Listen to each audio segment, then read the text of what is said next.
Hello, I'm Pablo Hernandez, instructor of Oboe at Colorado State University. And today, I'm here to talk to you about the all-state audition episodes for Oboe and offer you some tips in order to prepare for that.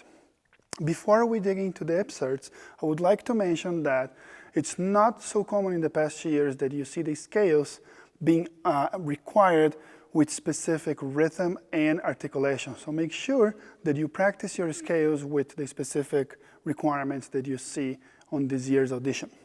Both the scales that we have is the E-flat major scale and the E minor harmonic scale. One tip that I would like to offer for the E minor harmonic scale is that you decide which high E finger you're going to use, because since you come from a D sharp, you might need a different finger than the standard finger that we know. So I offer the advice for you to try the right hand high E that will be more effective to loop around from the D sharp.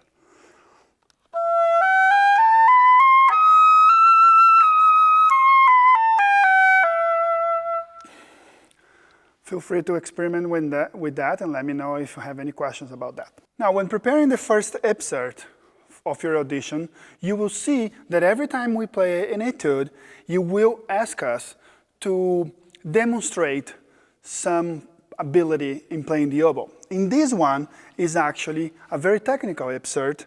It has allegro moderato con fuoco, and the quarter note is at 92, so it's not that fast, but it presents some challenges technically. This etude you can find at page 13 from the Voxman Selected Studies, and it's part of actually the Fairlane oboe book. A few advices that I can give you here is maintain your air underneath the staccato notes, the articulated notes, because you don't want to sound too short.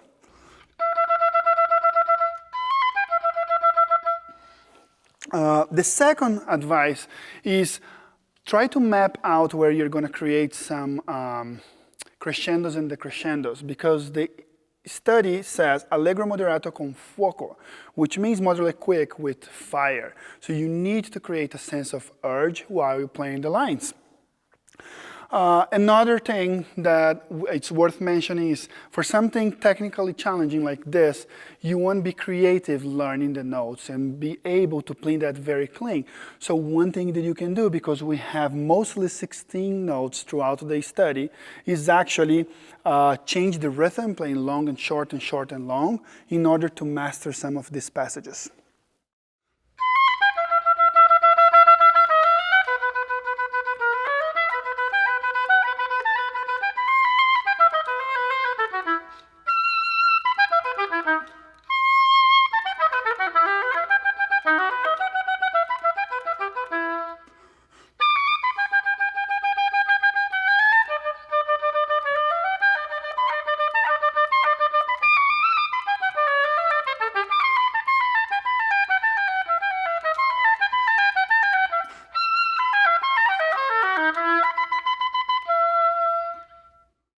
For the second episode, it's your more lyrical episodes, very melodic. It's marked andante, 8th note at 80, and it says espressivo at the beginning.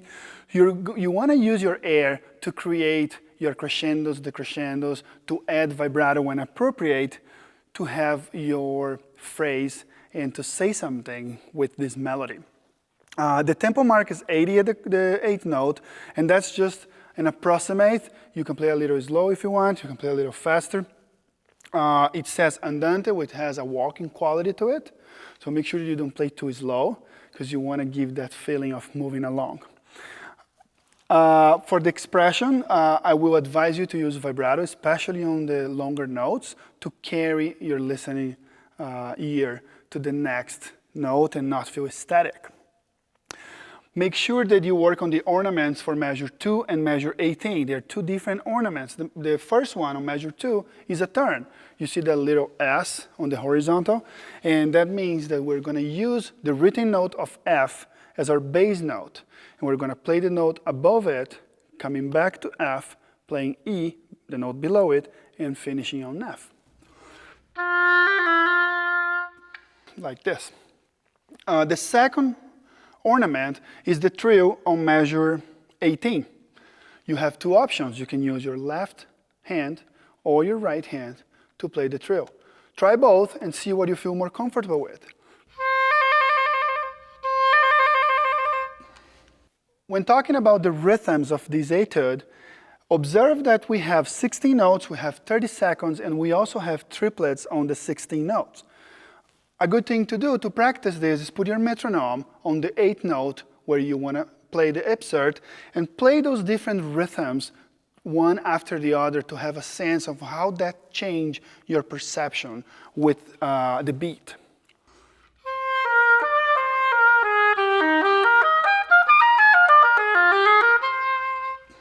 Those are all the different rhythms that you have in that upsert, the andante upsert. Now, mapping your breathing, you have a longer phrase from beginning all the way to measure 13. If you need an extra breath there, I suggest that you breathe after the E flat on measure 7, before you pick up on the G for the downbeat of measure 8.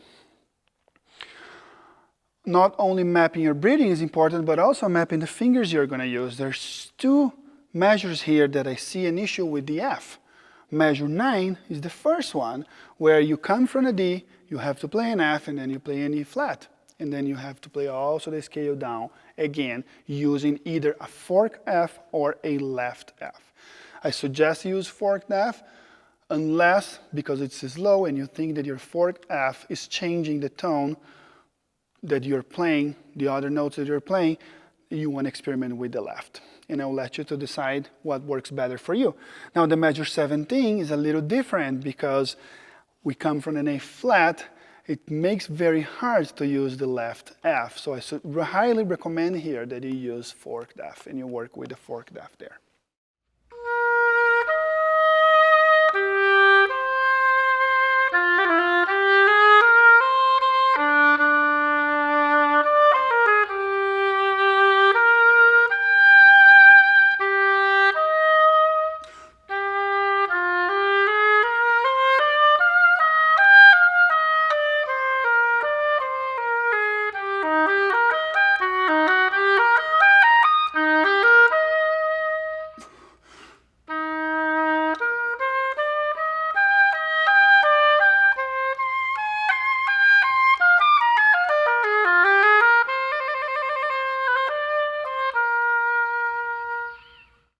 All right, those are the tips that I had for today.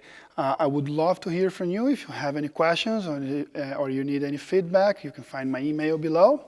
And happy practice. Have fun with it.